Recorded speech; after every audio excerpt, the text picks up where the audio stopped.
yang sekarang itu dia makan beli dua 2 cikibul, dimakan habis, diminum juga nih. Diminum juga berikut dengan cairan. Assalamualaikum warahmatullahi wabarakatuh. Waalaikumsalam. Kembali lagi dengan saya Sandi Awe di Radar Tasik Podcast dalam programnya Ruang Publik Bicara Inspiratif. Kali ini kita ingin membahas makanan yang menimbulkan keracunan massal di Kabupaten Tasikmalaya, tepatnya di SDN Ciawang, Kecamatan Lewisari. Nah, makanan ini namanya yang lagi viral, cikbul, ciki ngebul. Nah, dalam kesempatan ini saya menghadirkan Kepala Puskesmas Lewisari, Pak Didin Budiana, untuk membahas tentang ini. Puskesmas Lewisari sudah menangani kasusnya dan kita ingin tahu perkembangannya sejauh mana tentang hasil laboratoriumnya, tentang kondisi anak-anaknya sekarang di Januari 2023 ini. Kemudian apakah ada imbauan dari Kemenkes, apakah ada imbauan dari Jabar, dari Bupati dan lain sebagainya. Selamat datang Pak Didin. Ya, terima kasih telah hadir di sini. Seperti yang tadi sudah saya sebutkan Pak, mengenai cikibul nih Pak, ciki ngebul yang mengakibatkan keracunan massal di SDN Ciawang. Nah, ada berapa orang Pak kemarin anak-anak yang mengalami keracunan, yang parah dan juga yang tidak? Kejadiannya kapan? Gitu. Ya. Kita akan bercerita lah ya. Bercerita dulu lah. Biar pertanyaannya bisa mengalir aja. Dijawabnya dengan cerita. Jadi kejadiannya ini adalah tanggal 15 November 2022. 15 November 2022 ya. Jadi awal ceritanya ini pagi-pagi jam 7:30, 7.30. Jadi ada anak sekolah yang datang ke puskesmas. Awalnya sih dia datang tergopoh-gopoh, ingin cepat tindakan, karena kita jam 7.45 baru memberikan pelayanan. Jadi kita langsung saja anaknya disimpan di ruang tindakan. 1 orang, 2 orang, 3 orang, ternyata banyak ya. Maka kita tanyakan di SD mana. Ternyata ada kejadian di SD Ciawang, anak-anak yang keracunan setelah makan cikibul katanya. Maka kita segera berangkat ke sekolah SD Ciawang, ke sekolah. Di sana kita lakukan penanganan. Kita kumpulkan semua anak yang membeli jajanan cikibul, kemudian juga yang mencicipi cikibul. Jadi yang jajan sama yang mencicipi. Karena tidak semua anak yang cikibul, makan cikibul itu dia beli sendiri gitu ya. Minta ke temannya. Biasa kan ada orang Sunda mah. Juga. Ciklah. Salit gitu. Ya mungkin karena anak-anak juga tertarik mungkin ya. Jadi anak-anak lihat temennya beli cikibul, di tangannya ngebul, dilihat asik gitu ya. Penasaran, ciklah nyobian. Jadi ada sekitar 23 orang anak yang telah memakan cikibul itu pada saat itu. Iya, maka kita kumpulkan di satu kelas, dan yang dari 23 ini kita bagilah dengan kondisi tertentu. Nah, kalau kondisinya pada waktu itu yang menurut dokter medis ini agak berat, maka kita langsung larikan ke puskesmas. Biar di puskesmas ditangani dengan peralatan yang lebih lengkap. Ada berapa orang dari 23 orang yang agak parah Pak? Dari 23 itu yang agak parah 7 orang. 7 orang. Termasuk yang datang dari awal. Jadi, yang lebih awal itu udah parah. Gitu ya. Nah, dari 7 orang itu singkatnya kita lakukan observasi, kemudian yang sudah sembuh langsung dipulangkan ketika hari itu juga, dan hanya 1 orang yang kita rujuk ke rumah sakit Karena itu sangat parah. Karena menurut perkiraan medis bahwa pertimbangan medis bahwa ini harus ditangani dengan peralatan yang lebih lagi gitu ya, karena kan kalau puskesmas terbatas juga ya, dari baik dari tenaga medisnya gitu ya. Kalau rumah sakit kan ada spesialis anaknya, ada spesialis yang lainnya gitu, spesialis dalamnya gitu ya, karena ini kan penyakitnya ini, anak ini kan perut ya dalam, ini kayak kedua lah lebih ditangani ke rumah sakit. Jadi ada 6 orang yang dirawat di puskesmas, pulang. Kemudian 1 orang dirujuk. Mereka mengalami gejala apa, Pak? Gejalanya mereka itu yang pertama itu pusing, kemudian sakit perut, sakit perut. Ada yang sampai sesak napas juga. Sesak napas, gitu ya. Dan yang muntah juga itu kan dari sakit perut muntah gitu ya. Ada juga yang muntah, sampai ada yang beberapa kali muntah dan jedanya itu lama juga ya.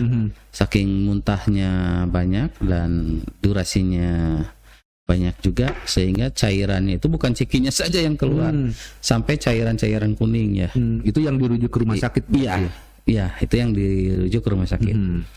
Nah, jadi pada saat itu ketika anak-anak dibawa ke puskesmas dan ke rumah sakit, terus bagaimana menangani pedagang sehingga ini menyimpulkan bahwa keracunan itu jadi cikibul? Ini asumsi ketika itu, asumsi ketika itu karena cerita dari anak-anak yang bergejala itu hampir semua mereka makan cikibul. Oh, hampir semua. Dan memang semuanya makan cikibul. Dan kita tanyakan juga ada nggak makanan yang lain yang mereka makan. Ternyata ada juga yang enggak makan yang lain. Nah, maka kita berasumsi, oh udah berarti ini cikibul. Nah, maka begitu kejadian itu kita langsung ambil sampel. Sampel cikinya, kemudian kita sampel muntahan anaknya. Dan kebetulan ketika itu di muntahannya itu ada yang di depan kelas juga, diambil juga. Kita ambil yang itu, dan kelihatan juga itu banyak gitu ya, diambil di situ. Kemudian ciki-cikinya juga kita ambil dari berbagai varian berwarna-warna kan, dan bentuknya juga kan ada yang beda-beda, tabung ya gitu. Kemudian creamer dan topping. Toppingnya kan ada creamer susu ya, creamer itu. Kemudian juga tempatnya dan juga nitrogennya. Itu kita ambil sampelnya. Dan kita juga sebagai penanganan awal ketika itu, kita juga memberikan edukasi kepada orang tua murid yang jangan terlalu panik berlebihan, karena kan nanti juga penanganan jadi riuh, bancang pakai wuh bahasa Sunda nama, jadi bancang pakai wuh, jadi gemper tepara ruguh gitu ya. Akhirnya kan jadi seueur perintah teh ibu-ibu teh itu. Nah, kita edukasi supaya mereka tenang. Biarkan anak-anak melalui proses observasi kami, percayakan kepada kami, kepada tim kesehatan, supaya proses penyembuhan anak juga cepat gitu ya. Karena bukan hanya tentang keracunan cikinya, tentu juga ini faktor psikologisnya juga terus pikirkan gitu ya. Mungkin anak juga ada ketakutan atau apa, bagaimana kan, itu juga kita harus kita pikirkan juga gitu. Panik bareng ya, panik bareng gitu. Ada orang tua sampai nyari-nyari di mana nu dagang. Itu yang pedagangnya pada saat itu udah diamankan atau gimana, Pak? Jadi ketika itu karena kita begitu ada kejadian kita langsung kontak dengan Muspika kontak dengan kami, kita kerja bareng ya dari Polsek, dari Koramil, Babinsa, kemudian dari aparatur desa. Kebetulan SD Ciawang itu lokasinya itu letaknya itu berdampingan dengan kantor kepala desa. Jadi kita penangannya lebih cepat gitu, dibantu dengan aparatur desa juga. Nah ini pedagang itu oleh Muspika diamankan ke Polsek, ya langsung oleh Polsek diamankan. Yang pertama ya tentunya jangan sampai antisipasi ketika itu karena ya panik massal kayak orang tua yang panik ya biasanya kalau gelap mata kan pasti kita khawatir main hakim sendiri betul. Nah maka diamankan oleh pihak Polsek untuk keselamatan pedagangnya dan juga untuk memastikan gitu apabila ada terjadi korban atau apapun itu kan sudah pasti itu gitu, jadi mau mencari lagi kemana gitu ya. Jadi banyaklah pertimbangan ketika itu kita harus mengamankan penjualnya dan juga mengamankan semua dagangannya juga. Ya khawatir juga nanti dirusak atau gimana ya kita amankan juga itu. Kerjasama yang telah kita bangun dengan Muspika. Nah itu Pak, sampel udah diambil sama puskesmas kan ya. Kemudian posisi pedagang diamankan di Polsek. Iya. Nah sampel itu dikirim kemana? Nah ini sampel setelah kita ambil, kita kemas, kita pak, kita kirim ke Dinas Kesehatan. Nah, nanti Dinas Kesehatan akan mengirimkan sampel ini ke laboratorium provinsi. Ya, karena kita kelengkapannya belum selengkap yang ada di provinsi. Untuk kejadian berarti tanggal 15. Kejadian tanggal 15 November. Sampel dikirim ketika itu juga. Kemudian keluar tanggal berapa? Tanggal 28. Tanggal 28 November 2022. Kita terima ya. Kita terima. Hasilnya apa gimana? Kalau lihat di hasil, ini hasilnya itu dari beberapa sampel itu ada yang kalau dari muntahannya itu muntahannya itu mengandung nitrit. Nitrit. Nah, jadi nitrit ini adalah kandungan dari nitrogennya, turunannya gitu ya. Jadi nitrit. Kemudian dari cikinya sendiri gitu ya, ada yang mengandung jamur ya. Nah, ini kemudian juga kremernya juga nah, di situ juga mengandung jamur juga. Tapi kita kalau lihat di keluhan pasiennya, kalau jamur tidak memberi dampak yang besar. Jadi kita lebih ke arah nitrit yang ada di muntahan anak.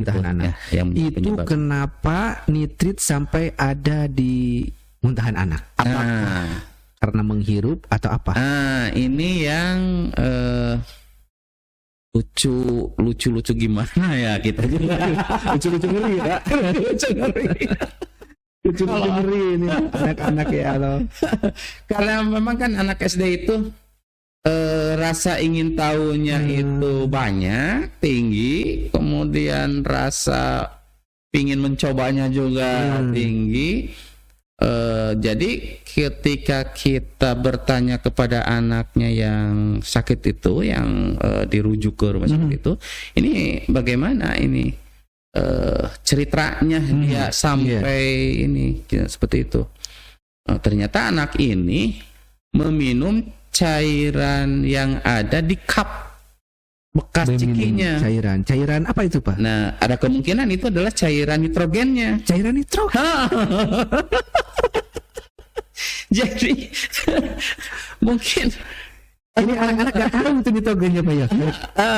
Jadi mungkin anak ini karena si cairan nitrogen ini kan udah bercampur sama kremer tuh. Oh, bercampur sama kremer. Kan kalau nitrogen ini dia tidak berbau, dia tidak berasa. Iya. Ketika si kremer bercampur dengan nitrogen, nah baru si nitrogen ini akan ada rasa, ya ada rasa manis, kemudian efek ada rasa dingin, sehingga mungkin anak asik aja disangka sirup gitu. Anak-anak, aduh, bahaya. Tambah lagi mungkin si anak berasumsi lagi nih, tuh kalau saya minum cairannya bakal ngebul gitu. Kayak rokok. Iya, kayak rokok ini. Karena kan cikinya juga ngebul, Pak ya. Betul. Karena ciki we ngebul, kamu sendiri. Aduh, mual eureun sih gana ngebulnya dari mulut dia. Nah, ini yang mungkin bagi anak itu sensasi. Nah, sensasinya. Dan ini juga tentu sensasi ini juga ada pengaruh ya, pengaruh dari yang anak lihat, anak dengar. Ya. Bisa saja karena anak itu asik melihat bapaknya yang suka merokok kan. Bagus tuh, ngebul, ditiup, ngebul gitu ya. Itu kan bagi anak itu bahaya. Bikin imajinasinya, kayak rokok keren. Nah, jadi begitu dia juga lihat cikibu itu, kayaknya bagus juga tuh kalau diminum jadi ngebul gitu. Tapi itu yang meminum itu yang parah, Pak. Yang sakitnya parah. Betul. Yang dirujuk karena dia meminum. Iya, karena dia meminum itu. Jadi kalau yang 6 nggak meminum berarti hanya makan aja. Yang 6 itu hanya makan saja. Makan saja. Dan yang 6 ini karena mereka yang beli. Otomatis kalau yang beli makanan banyak kena. Kalau yang lain-lain kan kalau mencicipi hanya 1-2 gitu. Jadi efeknya juga enggak terlalu berat itu. Kalau 1-2. Yang 7 itu yang minum ya, yang jajannya. Iya, yang jajan, yang 7 itu. Yang jajan yang makan. Kalau yang 1 yang parah. Ya ini yang 1 mah bukannya 1 cup dia membelinya 2. Oh, belinya 2. Yang 1 itu yang parah itu. Dia makan beli 2 cikibu. Dimakan habis. Diminum juga nih. Diminum juga berikut dengan cairannya. Aduh, itu berarti makanan ini perlu ada edukasi ya, Pak ya. Tentu. Bagaimana nih Puskesmas melihat ini? Nah, saat itu langsung seperti apa gerakannya? Gerakannya gimana ini? Ini diminum nih. Jadi tentu setelah kejadian, ketika penanganan kita sudah bagaimana kita menangani anaknya, kemudian bagaimana kita menangani pedagangnya, bagaimana kita menangani sekolahnya. Nah tentu kita harus punya strategi juga. Nah bagaimana kejadian ini sampai tidak terulang kembali. Maka kita ada beberapa strategi yang telah kita lakukan. Yang pertama, kita melakukan edukasi kepada anak-anak sekolah. Anak-anak sekolah, anak-anak SD. Kebetulan kita juga kemarin telah beberapa minggu yang lalu kita juga mengadakan edukasi ke sekolah, ke SD Ciawang khususnya, bekerjasama dengan BP POM. Iya. Jadi tapi dari BP POM ini bukan hanya tentang cikibu juga gitu ya. Dengan penggunaan zat-zat kimia, zat-zat kimia terhadap bahan pangan makanan. Jadi diberikan wawasan kepada anak-anak bagaimana bahayanya zat-zat kimia itu apabila dimakan oleh kita, oleh tubuh kita. Kemudian kita berikan juga edukasi pemahaman juga kepada pihak sekolahnya sebagai penyelenggara bagaimana, dan kebetulan telah ada juga kan dari SK Bupati tentang percepatan penanganan stunting, makanan bergizi bagi anak ya. Salah satunya bagaimana pihak sekolah memfasilitasi kantin sehat. Nah, tentu kan untuk memfasilitasi kantin sehat ini membutuhkan ruang, membutuhkan tempat. Di samping itu juga membutuhkan pembinaan, edukasi. Kantin sehat itu seperti apa? Terus bagaimana yang disebut dengan kantin sehat? Jadi apakah kantin sehat itu tempatnya yang bersih? Ruangnya atau seperti apa? Atau hanya makanannya saja yang sehat gitu ya. Itu kan perlu diberikan pemahaman bagaimana yang disebut dengan kantin sehat. Nah, maka kita berikan bagaimana, seperti apa gitu. Karena kan ada juga sekolah yang sakitu-kituna, tempatnya sakitu-kituna pada ketemu. Nah kan tentu kan gitu. Fasilitas saya atau dagangan sehat ternyata. Makanya kan di lapangan itu ya begitulah, Beragam lah beragam. ya. Lihat bagaimana kondisi di lapangan seperti apa. Kemudian juga di samping kantin sehat, kita juga mengharapkan setiap sekolah bagaimana dia mengadakan sarapan pagi bareng. Sarapan pagi bareng. Ya minimal 1 minggu sekali. Iya. Supaya dipastikan minimal 1 minggu sekali katinggali ya gijina. Jadi kan kalau orang tua, budak erek botrang, banyak sih budak tek di bere kampung kan gitu ya. Minimal merenane andogna, ya daging. Pakai yang sangu sarang mie. Ya mie. Ya sangu keras mie, tapi ada kentang nih. Karbohidrat semua. Nah ini jadi diupayakan sekolah itu juga memastikan bahwa anak-anak itu selalu untuk sarapan. Nah kalau anak berangkat sekolah telah sarapan, minimalnya perutnya terisi mah dia mengurangi mau jajan lah gitu. Pagi-pagi teh langsung ya jajan masih kenyang. Iya masih kenyang kan anak. Paling ketemu mau jajan tabu salapan waktu istirahat gitu ya. Nah itu untuk pihak sekolah.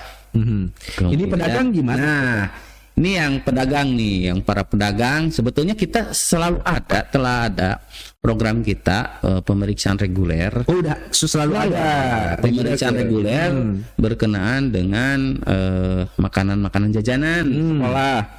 Jadi dari kita ada petugas kesehatan lingkungan yang ke setiap pedagang jajanan di sekolah mengambil sampel makanan-makanan yang mereka jual. Nah, makanan-makanan ini kita periksa secara sederhana, lab sederhana. Minimal kita mengetahui bahwa makanan yang dijual ini tidak mengandung zat yang berbahaya. Misal seperti mengandung formalin atau mengandung zat pewarna industri, zat pewarna industri, atau mengandung juga zat pengawet yang dilarang gitu ya, yang dilarang gitu. Nah ini pengawet makanan yang unsur kimianya tinggi gitu ya. Nah ini kita periksa. Kalau ini yang Cikibul ini baru pertama kali Pak. Nah ini yang Cikibul justru ini kita belum pernah meriksa secara laboratorium. Yang pertama karena salah satunya ini kita juga belum punya panduan Cikibul ini yang diperiksanya apanya gitu ya. Kalaupun kandungan nitrogennya untuk meriksanya seperti apa gitu. Karena yang kita miliki itu labnya lab sederhana makanan di itu secara sederhana itu pemeriksaan sederhana gitu. Dan juga ini kita juga belum ada pemeriksaan ke arah sana. Dan kita juga bahkan pernah bertanya juga kepada BP POM apakah BP POM juga telah melakukan kajian terhadap Cikibul ini. Dan kebetulan pada waktu tanggal 16 itu kita kedatangan juga dari BP POM. 16 November. Iya, 16 November langsung dari BP POM langsung terjun dari BP POM. Bahkan BP POM pada waktu itu juga meminta hasil. Pak, saya baru ke 1 hari hasil coba ke provinsi. belum keluar gitu. Kita juga bertanya juga bagaimana pengawasan terhadap Cikibul ini. Dan ini tentu karena bukan di Tasikmalaya saja kasus ini, kemudian juga berkembang, ada lagi kasus yang lain di Bekasi, dari Bekasi, kemudian juga dari luar Jawa Barat. Akhirnya Kementerian Kesehatan menerbitkan surat edaran. Surat edaran. Kapan tuh Pak? Pada bulan Januari awal 2023 ya. 2023. Nah inilah sebagai bahan bagi kami Puskesmas untuk melakukan pengawasan, melakukan edukasi, pembinaan bahwasanya untuk penggunaan nitrogen bagi penjual-penjual keliling, industri rumah tangga untuk sementara tidak boleh gunakan. Oh, jadi penjual-penjual kecil tidak boleh menggunakan jangan dulu menggunakan bahan nitrogen. Sebelum kita mengetahui untuk tata cara penggunaannya seperti apa, SOP yang amannya yang aman seperti apa. Nah, itu juga untuk industri restoran, rumah makan kan karena tempat nama tuh pemiliknya juga di situ, sehingga pembinaan pengawasannya lebih mudah, sehingga di situ dibolehkan asal dengan pengawasan yang ketat dari dinas kesehatan. Oh, jadi boleh sebenarnya penggunaan nitrogen untuk mendinginkan pangan ya, asal dengan SOP tertentu. Dan dikhususkan untuk industri restoran.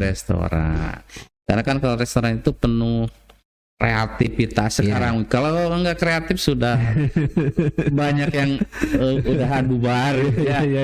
Nah, ini kita juga harus mendorong tentu ya. Tentu harus mendorong juga itu. Dan oleh surat edaran dari Dinas Kesehatan juga, provinsi, Dinas Provinsi mengeluarkan juga mengeluarkan menegaskan kembali dari SE Kementerian Kesehatan. Sehingga sampai saat ini bahwa penggunaan nitrogen untuk pedagang keliling itu jangan digunakan sampai dengan batas yang belum ditentukan. Artinya mungkin dari Kementerian Kesehatan akan melakukan kajian dulu. Bisa saja menerbitkan dulu SOP-nya seperti apa, juknis untuk itu seperti apa, mungkin seperti itulah. Dan kita juga akan kebingungan juga kalau melakukan pengawasan kepada nyari-nyari tukang cikibul. Nah, kalau tadi yang tukang cikibul itu yang di polsek itu dikeluarkan atau masih di sana, Pak? Udah dikeluarkan. Jadi setelah itu suasana kondusif dan tidak ada korban, artinya tidak ada korban sampai meninggal, ataupun sampai menderita cacat tetap gitu ya. Nah, pihak kepolisian juga memberikan pembinaan kepada pedagang, memberikan pembinaan, memberikan himbauan gitu ya untuk sementara. Sambil menjaga kondisivitas lingkungan, karena kita tidak tahu bagaimana apakah reaksi masyarakat gitu ya. Untuk sementara tidak berjualan di Kecamatan Lebisari. Oh, jadi pedagang cikibul itu tidak boleh berjualan di Kecamatan Lebisari. Dia emang orang mana, Pak, asalnya? Yang dagang itu asalnya orang pada kembang. Yang dagang cikibul. Tapi kan cikibul itu ada paguyubannya lah gitu ya. Oh, ada paguyubannya gitu ya, pedagang-pedagang cikibul gitu ya. Yang itunya di Cisayong. Pusatnya di Cisayong. Jadi memang sudah datang dari paguyuban itu ke desa Ciawang, kepala desa untuk, dan juga mereka ini menyampaikan permintaan maaf juga kepada para korban gitu ya, karena mereka juga tidak ingin sebetulnya. Itu mah tidak ada niat pun mereka untuk itu gitu ya. Permintaan maaf dari mereka dan permohonan mereka boleh dagang itu gitu. Tapi sementara kan tidak boleh ya. Yang tidak boleh itu berjualan cikibulnya. Kalau jualan lainnya silakan aja. Sebatas memang yang dijual itu bukan makan-makan yang dilarang. Iya. Kalau kondisi anak-anak, Pak, nah ini sampai saat ini gimana? Alhamdulillah semua anak yang 23 itu semuanya sehat, dan kemarin juga kita pada seminggu sebelum itu kita telah melakukan juga pengawasan kepada anaknya, melihat bagaimana kondisinya, sudah sehat, dan alhamdulillah pada hari Kamis Bapak Wakil Gubernur juga telah menengok dan telah mewawancarai anak tersebut. Alhamdulillah keadaannya sehat anak itu. Yang parah sehat udah sehat juga. Itu yang dikunjungi oleh Pak Wagub itu yang dirawat, yang minum nitrogen gitu ya. Nah itu yang kondisi anak sampai saat ini alhamdulillah tidak ada yang sampai menimbulkan cacat gitu ya, cacat permanen gitu. Tidak ada long impact. Tidak ada infeksi dalam tubuhnya gitu. Dan anak-anak sudah biasa beraktivitas seperti biasa. Gitu. Alhamdulillah. Gitu. Ini heboh di mana-mana ya. Tasik itu mengguncang Indonesia dengan Cikibulnya. Sampai kementerian mengeluarkan surat edaran itu karena salah satunya faktor Tasik, Pak. Betul. Salah satunya faktor dari Tasik juga gitu. Tasik ya. Walaupun kejadiannya bulan November, bulan November gitu. Yang kejadian yang barunya kan Bekasi ya, bulan Desember yang barunya. Tapi ya ke bawah-bawah. Itu yang Bekasi lebih parah daripada Tasik katanya. Betul ya. Betul. Di Tasik alhamdulillah ya kita. Walaupun yang pertama kita lebih sigap lah ya. Mudah-mudahan yang pertama dan terakhir. Ini belum pernah kejadian yang keracunan nitrogen di Lewisari khususnya Pak ya? Belum ada. Belum gitu ya. Karena Cikibul ini sendiri kan kreativitas para pedagang yang baru juga gitu ya. Di industri makanan gitu. Yang baru yang ya penuh inovatif ingin kekinian seperti di luar negeri Bapak. Kekinian. Baiklah Pak ya, ini perbincangan itu sangat menarik, sangat banyak manfaatnya juga. Kita bisa menyimpulkan berarti ya teman-teman, saat ini untuk khusus penjual Cikibul dilarang terlebih dahulu. Betul. Yang pedagang keliling sampai batas waktu yang tidak ditentukan. Betul. Kondisi anak-anak SD yang kemarin keracunan alhamdulillah sudah sehat. Dan juga khusus pedagang yang kemarin dagang di Cikibul jangan dulu Lewisari sampai benar-benar aman lah, minimal lupa wajahnya gitu. Terima kasih Bapak. Iya, dan juga terima kasih kepada penonton Radio Tasik Podcast. Apabila Anda belum subscribe channel ini, silakan di-subscribe dan juga silakan disebarkan untuk memberikan manfaat juga kepada yang lainnya. Sekian, assalamualaikum warahmatullahi wabarakatuh. Waalaikumsalam warahmatullahi wabarakatuh.